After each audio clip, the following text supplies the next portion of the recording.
Olá, meus caros. Aqui é o Corvo.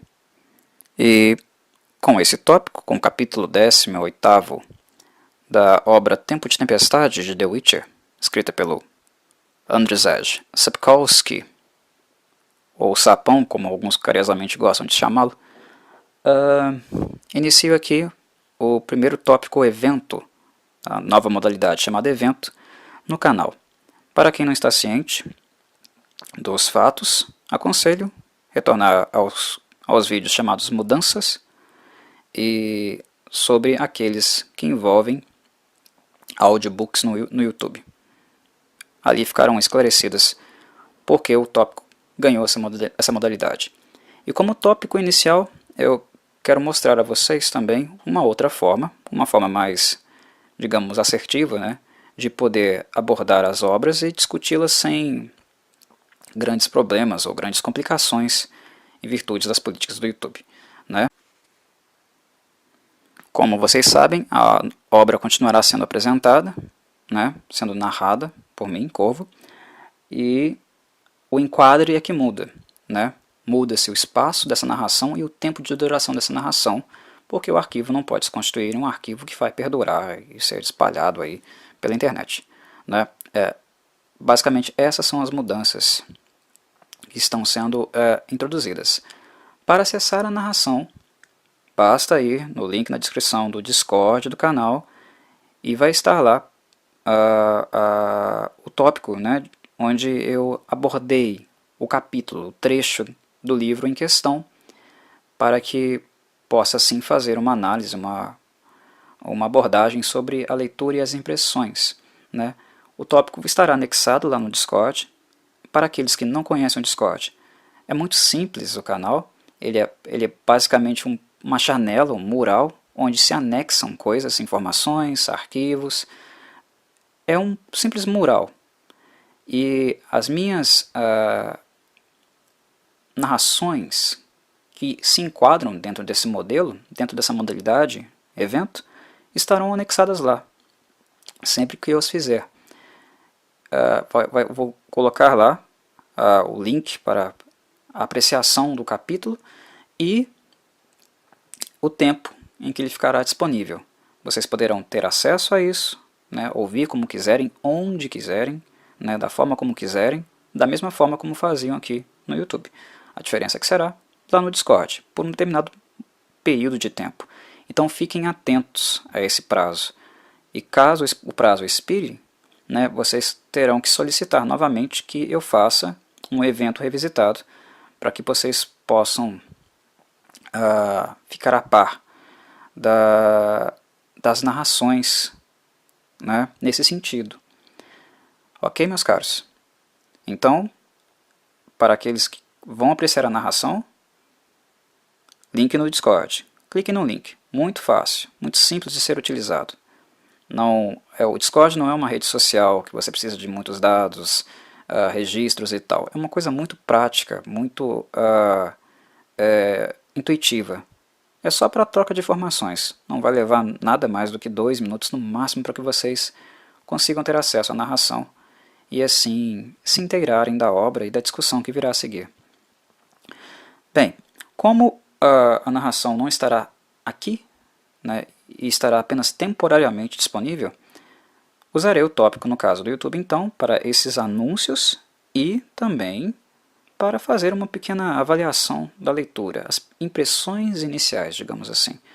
Acabei de ler o capítulo, né, o capítulo 18, e falarei acerca das minhas impressões. Então, para aqueles que não ouviram, pausa no vídeo, vão, né, apreciar a obra, vão ter o sabor, né, a degustação dela, e depois voltem aqui, porque a partir daqui, spoilers, com certeza, estarão aqui a seguir.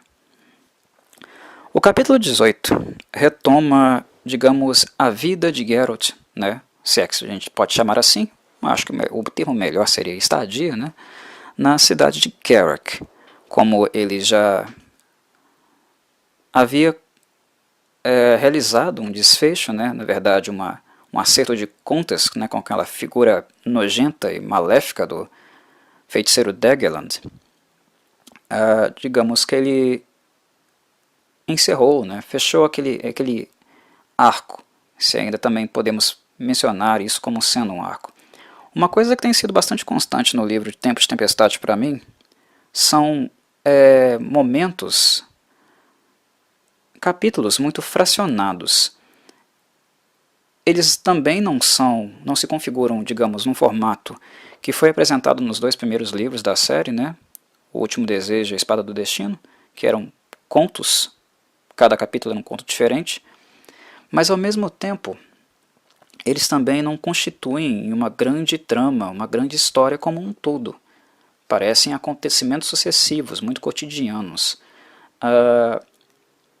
E nenhuma grande trama ela foi desenvolvida no princípio para ter começo, meio e fim. As coisas acontecem corriqueiramente, vocês conseguem entender o que eu estou dizendo?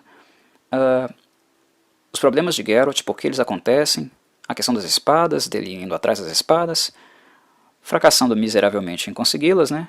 Embora a nossa conhecida e querida Yennefer de Wengenberg já tenha se apoderado da situação, embora ele não saiba ainda. Mas enfim, Geralt fica transitando basicamente a necessidade. Parece um cotidiano de um bruxo. Um cotidiano do bruxo Geralt de Rivia, sem necessariamente ter uma grande trama por trás disso, mas apenas um bando de filhos da puta circundando o bruxo e armando das suas, como é muito típico, né, das obras do Sapkowski e da obra The Witcher em si, né? E o que vemos acontecer aqui no capítulo 18, o antepenúltimo capítulo, agora nós temos apenas 2 capítulos para realizar e finalizar o livro, a obra Tempo de Tempestade. O que vemos aqui é Geralt já tendo acertado as contas com aquele patife do Daggerland, voltando a Carrack e flertando, e na verdade aceitando, em virtude das condições financeiras, uma decisão talvez não muito acertada da parte do bruxo, embora ele precise de espadas novas. Embora o trabalho parecia fácil demais pelo preço oferecido, ele acaba aceitando e se envolvendo novamente com a questão da proposta que um dos príncipes de Carrack, né, o Egmont, havia mencionado a ele e sugerido, né, feito a proposta a ele há alguns capítulos aí anteriores, da proteção do pai, no caso de uma tentativa, né, de regicídio, né, de assassinato do rei, no qual ele culpava, né, ou acusava o seu irmão Xander, né, de, digamos, fazer um complô, né, planejar esse assassinato do rei para ficar com o trono. Algo que o Xander, no caso, tivesse sido apresentado para nós em conversa em relação com o bruxo, provavelmente também teria dito a mesma coisa sobre o Egmont. O bruxo já havia visto anteriormente lá em Rysberg, né, com os feiticeiros, que às vezes um pagamento poupudo por uma situação muito, para um serviço que não condiz muito com o valor monetário que está sendo oferecido, não necessariamente uma boa vantagem, né? Não necessariamente dinheiro fácil cheira bem. Muitas vezes ele cheira muito mal. E estava meio que na cara que cheiraria mal de novo. Mas antes de cheirar mal, nós somos introduzidos naquelas festas, naquelas cerimônias, né, de um típico casamento de alto escalão, né, um casamento meio mesmo burguês, no caso aqui monárquico, né, toda aquela festança, né, artistas tocando, música acontecendo, uma baita de uma ceia sendo oferecida, né, muitas variedades. Embora a corte do rei Belahun queira que não seja um dos melhores lugares para isso, nem transpire muito simpatia por quem quer que seja, muito em virtude da figura mesmo do Belahun, né? É um monarca muito podre, se podemos dizer. Embora seja até estranho referir-se a Belahun dessa maneira, porque os monarcas em The Witcher não cheiram bem quaisquer que sejam eles. E eu digo quaisquer mesmo, né? Porque mesmo que hajam aqueles monarcas que nós podemos ter algum tipo de simpatia ou identificação maior, monarca é monarca, né? Mesmo a própria Calanfe, uma monarca que eu gosto na história de The Witcher, né? A avó da Cirilla na série, ela não é uma mulher muito amena, né? Uma mulher necessariamente que emite muita pureza, digamos assim, que transpire muita confiança, como se nós não pudéssemos confiar nela plenamente, né? O fato de ser um monarca, estar em relações políticas que envolvem monarquia e um poder tão grande, já meio que retiram isso, né, da mente e da perspectiva de um ingênuo. É ingênuo acreditar que monarcas serão pessoas puras, decentes e éticas. Mas o Belahun é um sujeito muito banal, é um sujeito muito nojento, é aquele típico velho que fica trocando de esposa o tempo inteiro só para ter uma mais nova mesmo e apreciar, né, na verdade se aproveitar da condição de monarca dele, que ele tem, né, de poder que ele tem, para levar essas jovens para a cama. É um sujeito bastante nojento. E no primeiro capítulo da obra de Tempo de Tempestade, nós já havíamos percebido isso. Quando a Coral, a feiticeira, né, a feiticeira central deste livro, nos foi apresentado, e o conceito dela como médica, né, aquela, digamos, feiticeira que faz procedimentos cirúrgicos ou mágicos, né, para que as mulheres, no caso ali, possam ou parir com qualidade, ou mesmo abortar, ou algumas coisinhas cosméticas. Enfim, a própria fala do Belahun, lá no início da obra, já mostra como ele era um sujeito nojento. Então, digamos que nós, leitores, não necessariamente nos padecemos muito não sobre o fato do Xander querer matá-lo, ou se é o Egmont que queria matá-lo, né? Digamos que o bruxo estaria ali fazendo a defesa do rei, foi contratado para isso e foi lá realmente para fazer, o bruxo foi, né? Mas sabe aquele momento que a gente liga? Tá, foda-se, é o Belahun, e daí? É um monarca, né? Um monarca nojento, e que provavelmente será substituído por um outro monarca nojento, que é filho dele. Qual é a diferença? Mas nós vemos ali o cotidiano do bruxo, servindo a pessoas, seguindo seu código de bruxo, trabalhando mesmo, né, exercendo o ofício dele, e fazendo o que ele é pago para fazer. O bruxo se prestou a isso. E assim somos introduzidos a esse ambiente, né, pré-nupcial de realização do casamento do Belahun que está para acontecer e os festejos preliminares que antecederiam assim as núpcias. Uma função desse acontecimento é justamente também reintroduzir o Geralt ao contato com alguns personagens que foram apresentados, né, durante a obra. E seria como um retorno mesmo, né, rever aquilo que passou com quem passou. Então seria reencontros e uma nova possibilidade de sentir como está o personagem Geralt em relação a outros personagens, principalmente, claro, a Coral, né? Ficou vestígios daquilo que eles tiveram. E eu não estou falando nesse sentido profundo, não. Pessoas, não me julguem mal. Eu estou falando isso apenas em sentido humano. Por mais que as feiticeiras e os feiticeiros sejam treinados para não se envolverem muito emocionalmente, profundamente, e apenas jogar com o sexo e com o amor, seguindo seus interesses, nós sabemos que isso não necessariamente se aplica ao bruxo.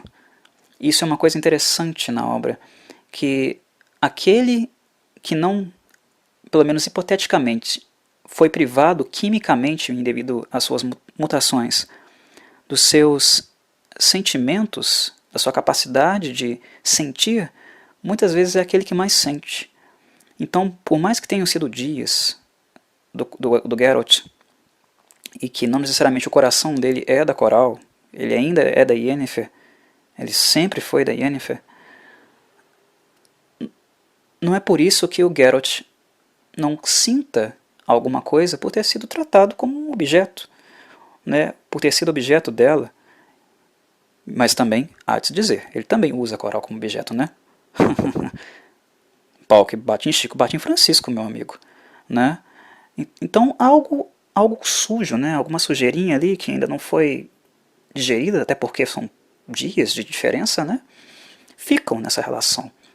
Então é interessante nós observarmos e acompanharmos o Geralt entrando em contato com a Coral novamente, encontrando com a feiticeira na cerimônia de casamento, né, e como essa relação deles está, como eles estão digerindo esses momentos que eles tiveram juntos.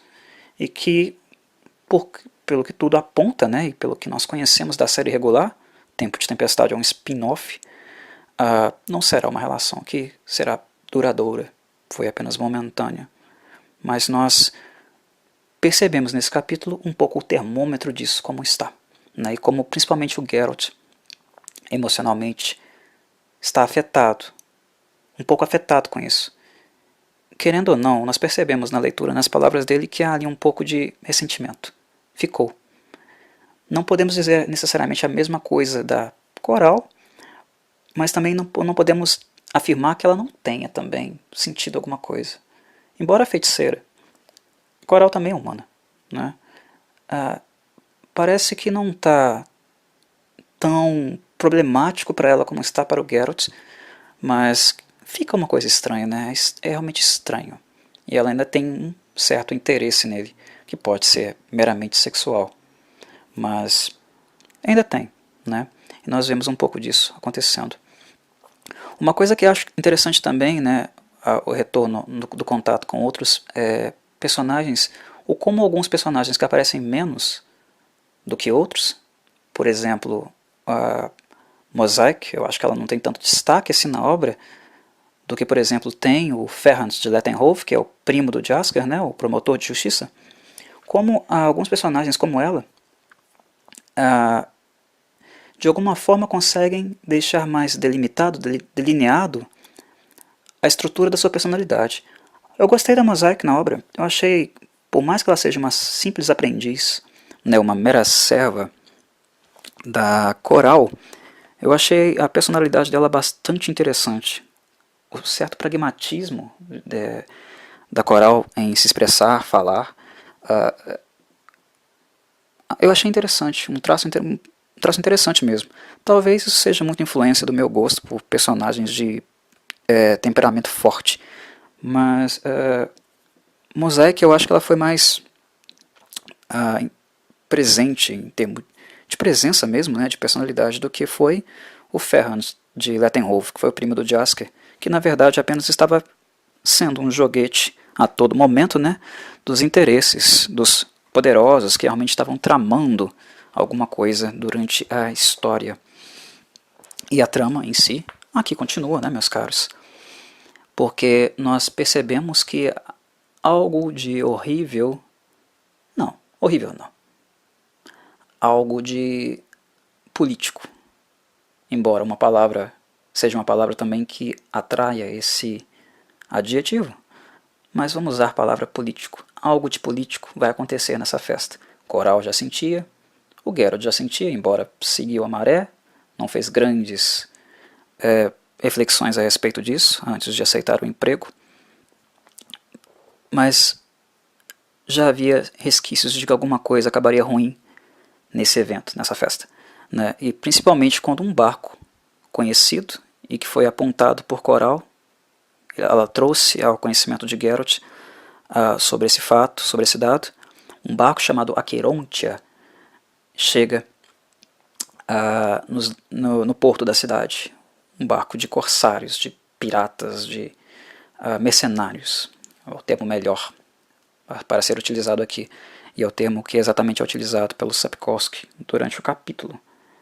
E uma outra coisa que também aponta que alguma coisa está estranha, né? Que é o fato de que o Belorun irá casar com uma mocinha nova, bem novinha, mas a mocinha bem novinha não é simplesmente uma plebeia ou uma jovem nobre que ele conheceu em algum lugar, né? Que ele quer se aproveitar. A jovenzinha, né? A Etíoco, é uma ex-aluna de Aretusa, ou seja, ela foi uma candidata a feiticeira e que não se tornou propriamente uma feiticeira porque, segundo a Coral, ela cometeu, né, alguns pequenos delitos durante os momentos de estadia dela em Aretusa. Ela foi outra de calouras, né, de jovens candidatas ao mundo da feitiçaria, ao mundo da magia, né, que não necessariamente deu frutos lá em Aretusa, né, como aquela advogada que julgou, que acompanhou o caso do Geralt quando ele foi acusado, né, de maneira injusta no início do livro, né, no início dessa obra aqui. E uma coisa que os veteranos, né, calejados na obra de The Witcher muito bem sabem é que onde tem feiticeira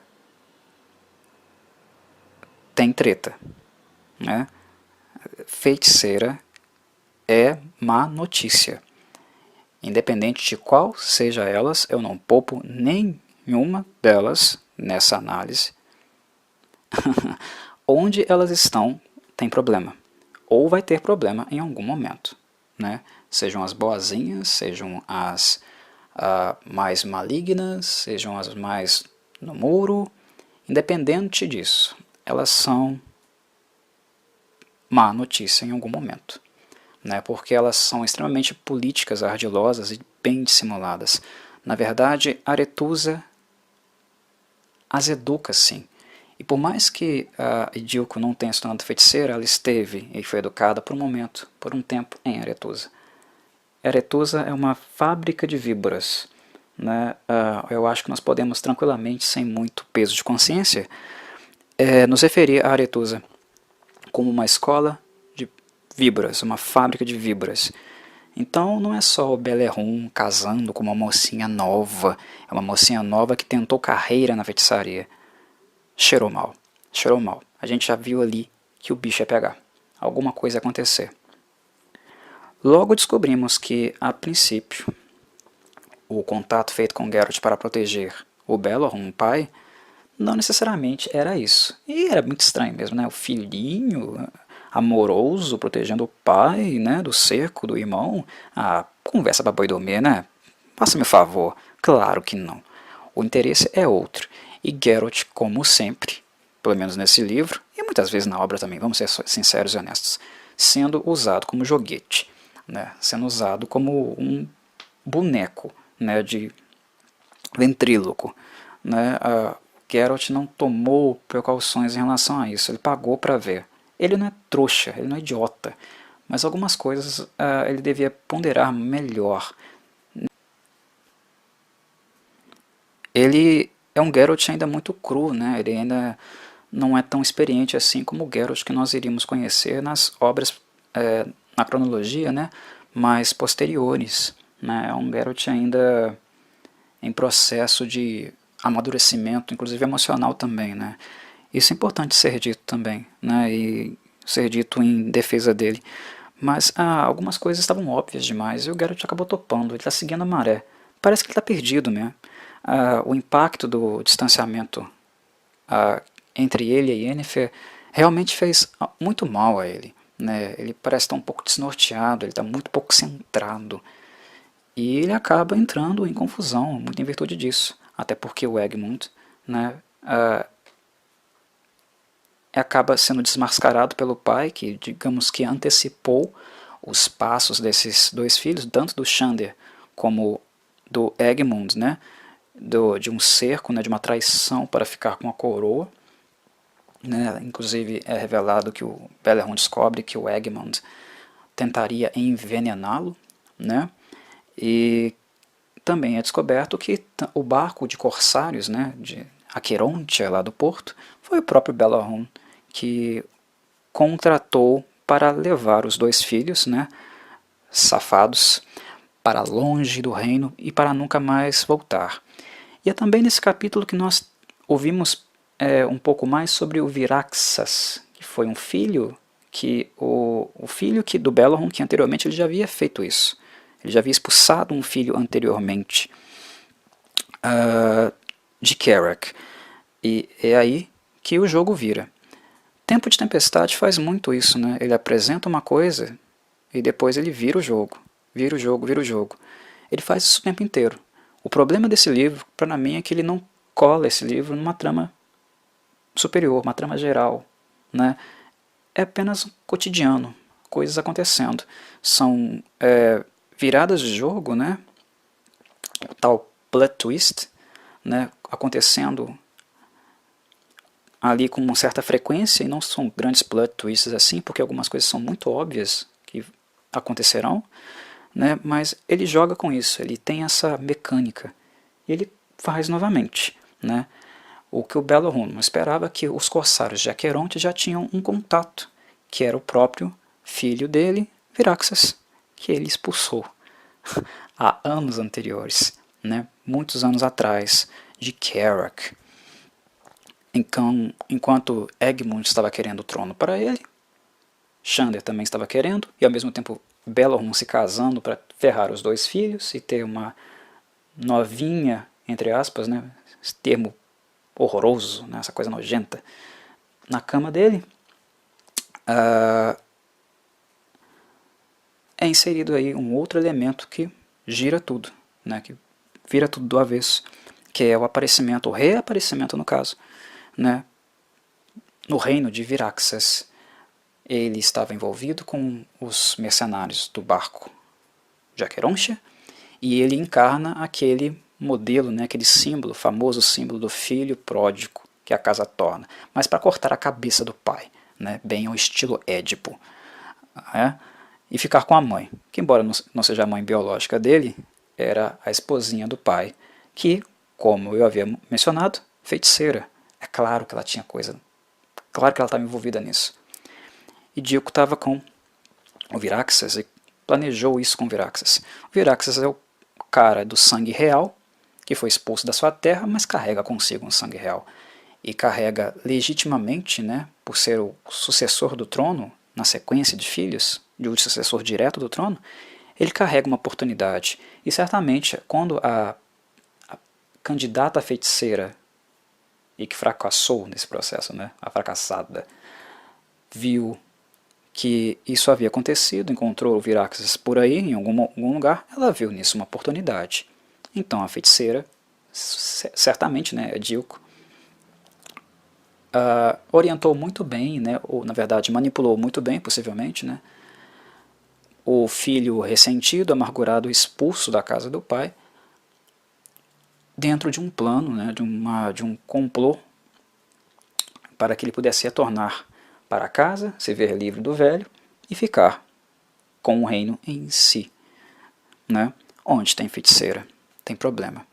E o Viraxas só não sabe, mas ele está ferrado também, porque na medida que a Idilco for a rainha, né, de Kerack, como uma boa feiticeira, ele deixa de ser útil para ela de alguma forma também. Por enquanto ele é útil. Ele não sabe com quem ele está mexendo. A Coral sabia. E a Coral, as feiticeiras se conhecem. Elas veem uma outra. Elas antecipam uma outra porque elas são treinadas para fazer isso, né? Aretusa são um monte de cobras querendo se picar, ou não se picando, na verdade, né? Elas antecipam a picada e saem, e fogem, mas elas estão sempre esperando a picada, porque isso sempre é possível de acontecer, né? As feiticeiras sabem exatamente o que são e do que são capazes. Então a relação delas, né, de tensão, de intriga, é sempre uma promessa de que alguma delas vai fazer alguma coisa. Então elas ficam tentando se antecipar. Coral bateu o olho nela e viu que ela era má notícia, que a merda ia feder muito ali, né? E isso acaba acontecendo através de um cordão, né, uma joia que o Belahun estava utilizando.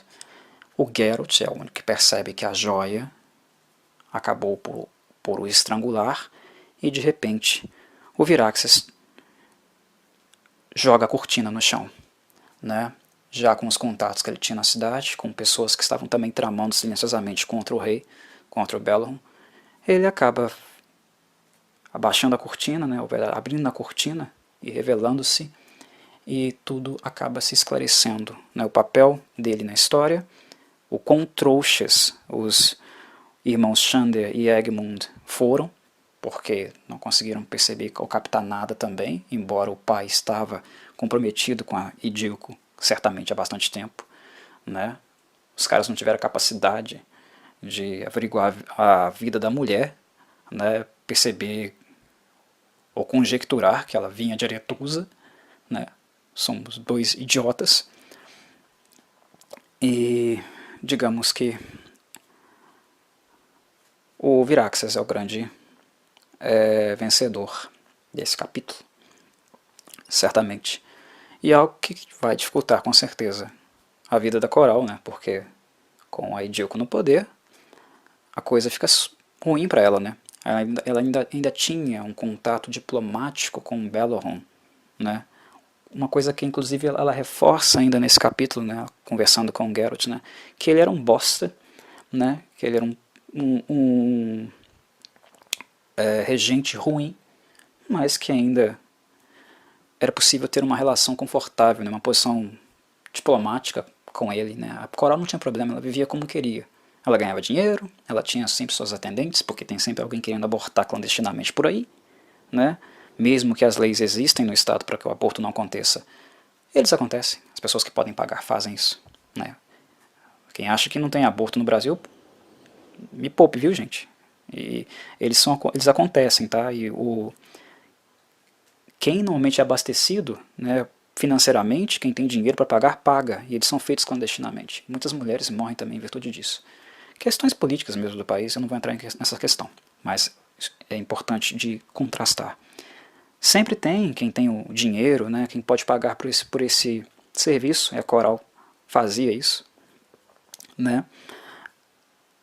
Ela estava na boa, ela tinha dinheiro, né, ela tem uma mansão grande, uma serva, uma aprendiz de feiticeira aos seus serviços, podia comer do bom e do melhor no estabelecimento lá, né, do Ravenga, né, na Naturarerum, comida boa, tinha uma relação diplomática com o regente, mas agora tem a Edilco. Então, Carrack não fica um lugar muito bom para se estar, para ela também não, né? Ela vai ter que dar, talvez, picar a mula dali muito em breve. O cerco se fechou para ela. Para o Geralt, ele foi usado, né, novamente como um joguete, ele foi uma peça num jogo de xadrez, e nesse jogo de xadrez ele foi apenas um peão. Ele está desnorteado, ele está bem desfocado, né? É um pouco triste a nossa percepção, a percepção do Geralt que nós acompanhamos nesse livro, né, porque ele realmente está muito abatido. Ele não está nos seus melhores dias. Mas eu acho isso interessante, um livro como esse existir na série. Não que nós não tenhamos visto ou sentido Geralt assim na série regular, né? Que fosse necessário um spin-off para nós percebermos isso e verificarmos isso, identificarmos essas questões, esse comportamento dele. Mas eu acho que o Tempo de Tempestade ele deu ênfase a isso. É perceptível.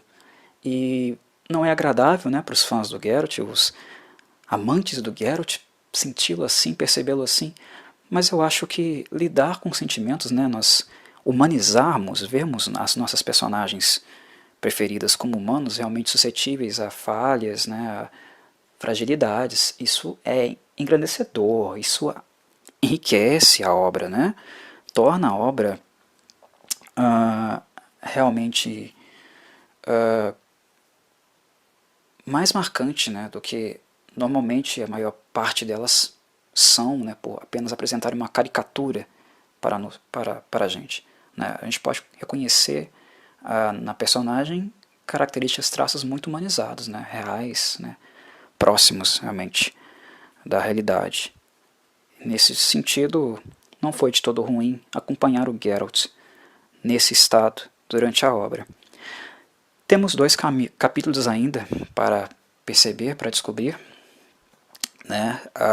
Estamos na reta final de Tempo de Tempestade, incertos como o livro inteiro foi, embora tenha entregado muitas vezes o que ele pretendia fazer e como faria, né? Muitas coisas aconteceram. Nesse capítulo também, através de Coral, nós podemos descobrir o que aconteceu em Rysberg, né?